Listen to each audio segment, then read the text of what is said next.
2017 October മാസത്തിലെ ഒരു ദിവസം ഒരു വാക്ക് സോഷ്യൽ മീഡിയയിൽ വൈറലാകാൻ തുടങ്ങി. Hashtag MeToo. മണിക്കൂറുകൾക്കുള്ളിൽ അത് ലക്ഷക്കണക്കിന് ആളുകൾ ഉപയോഗിക്കാൻ തുടങ്ങി. ദിവസങ്ങൾക്കുള്ളിൽ അത് അനേകം പോസ്റ്റുകളായി പരിണമിച്ചു. ആഴ്ചകൾക്കുള്ളിൽ ലോകമെമ്പാടുമുള്ള സർക്കാരുകളും കമ്പനികളും മാധ്യമ സ്ഥാപനങ്ങളും സിനിമാ വ്യവസായ സ്ഥാപനങ്ങളും എല്ലാം അതിനെക്കുറിച്ച് സംസാരിക്കാൻ തുടങ്ങി. പതിറ്റാണ്ടുകളായി സംസാരിക്കാതിരുന്ന സ്ത്രീകൾ സ്വന്തം അനുഭവങ്ങൾ തുറന്നു പറയാൻ തുടങ്ങി. പ്രശസ്തരും ശക്തരുമായ ആളുകൾക്കെതിരെ ആരോപണങ്ങൾ ഉയർന്നു. ചിലർ രാജിവെച്ചു, ചിലർ കോടതികളിലെത്തി, ചിലരുടെ കരിയർ തന്നെ അവസാനിച്ചു. എന്നാൽ ഒരു ചോദ്യം ബാക്കിയാകുന്നു: ഒരു ഹാഷ്ടാഗിന് ലോകത്തിൽ ഇത്രയും മാറ്റമുണ്ടാക്കാൻ എങ്ങനെ സാധിച്ചു? നമ്മൾ ഇന്ന് പരിശോധിക്കുന്നത് മീറ്റു എന്ന പ്രസ്ഥാനത്തിന്റെ ഉത്ഭവം, അതിന്റെ പ്രസക്തി, അത് ലോകത്തിലുണ്ടാക്കിയ ചലനങ്ങൾ, ഇന്ത്യയിൽ അതെങ്ങനെ ബാധിച്ചു എന്നുള്ളതിനെ കുറിച്ചെല്ലാമാണ്. ഇന്ന് നമുക്ക് ലൈംഗിക പീഡനത്തെക്കുറിച്ച് തുറന്ന് സംസാരിക്കാൻ സാധിക്കുന്നു. പക്ഷേ 20 വർഷം മുമ്പ് അവസ്ഥ വ്യത്യസ്തമായിരുന്നു.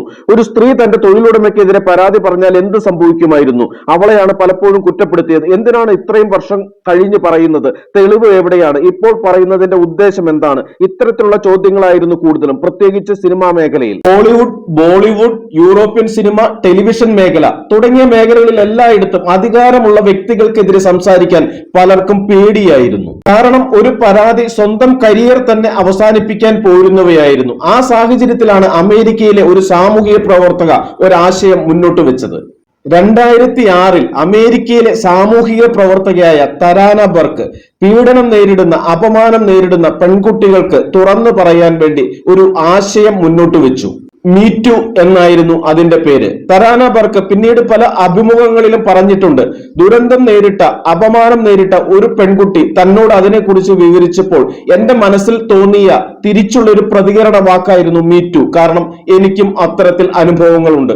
ആ ഒറ്റ വാക്ക് ഇരയാക്കപ്പെട്ട പെൺകുട്ടികൾക്ക് താൻ ഒറ്റയ്ക്കല്ല എന്ന ബോധ്യമുണ്ടാകുമെന്ന് അവർ തിരിച്ചറിഞ്ഞു.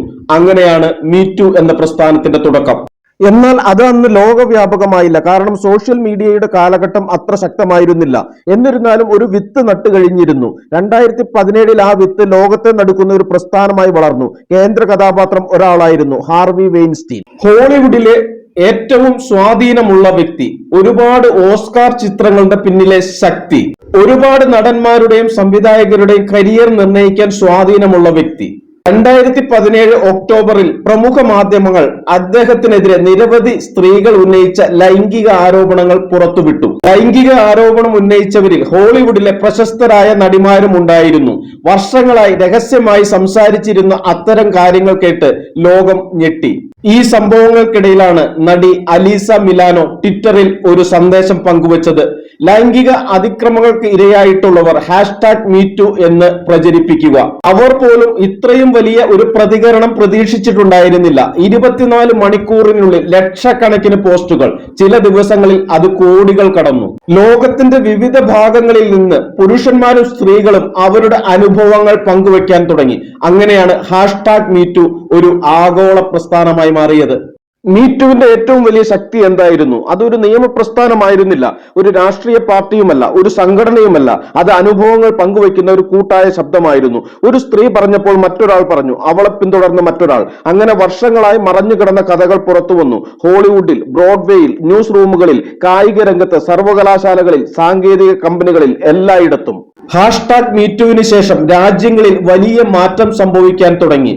വലിയ വലിയ കോർപ്പറേറ്റ് കമ്പനികളെല്ലാം തങ്ങളുടെ സ്ഥാപനങ്ങളിൽ ജോലി ചെയ്യുന്ന സ്ത്രീകൾക്ക് സംരക്ഷണം ഉതകുന്ന തരത്തിൽ നയങ്ങൾ രൂപീകരിക്കാൻ തുടങ്ങി. ആഭ്യന്തര പരാതി സമിതികൾ കൂടുതൽ ശക്തമായി. ചില രാജ്യങ്ങളിൽ തൊഴിൽ നിയമങ്ങളിൽ ശക്തമായ മാറ്റങ്ങൾ വന്നു. ജോലിസ്ഥല പെരുമാറ്റത്തെക്കുറിച്ചുള്ള പരിശീലനങ്ങൾ ശക്തമാക്കി. മുമ്പ് നിസ്സാരമായി കണ്ടിരുന്ന പല കാര്യങ്ങളും ഗൗരവകരമായി പിന്നീട് പരിഗണിക്കപ്പെട്ടു. 2018 ഇന്ത്യയിൽ മീറ്റു ശക്തമായി ഉയർന്നത്.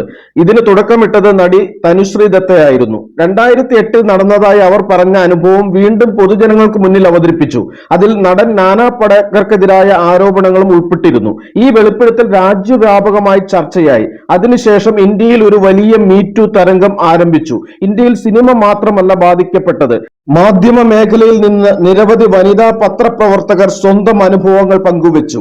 ഏറ്റവും വലിയ രാഷ്ട്രീയ ആഘാതമുണ്ടായത് MJ അക്ബർ സംബന്ധിച്ച കേസിലാണ്. നിരവധി വനിതാ മാധ്യമ പ്രവർത്തകർ പരാതിയുമായി മുന്നോട്ട് വന്നു. തുടർന്ന് അദ്ദേഹത്തിന് കേന്ദ്രമന്ത്രി സ്ഥാനം രാജിവെക്കേണ്ടതായി വന്നു. ഇത് ഇന്ത്യൻ രാഷ്ട്രീയത്തിലെ അപൂർവ സംഭവമായി മാറി. മീറ്റു ബോളിവുഡിനെ ശക്തമായി ബാധിച്ചു. നിർമ്മാതാക്കൾ, സംവിധായകർ, നടന്മാർ, സംഗീത സംവിധായകർ, ടെലിവിഷൻ പ്രമുഖർ പലരുടെയും പേരുകൾ വാർത്തകളിൽ നിറഞ്ഞു.